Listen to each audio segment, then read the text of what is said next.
I gave this play putty to my son for his 4th birthday, and it was an instant hit.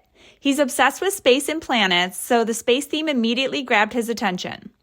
What I didn't realize at first is that this putty was actually created by an occupational therapist, and once we started using it, that really made sense.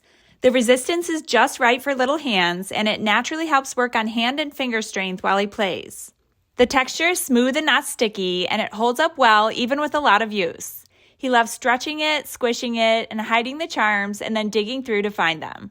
It's great for fine motor skills and gives him that tactile sensory input that helps with fidgeting and staying calm.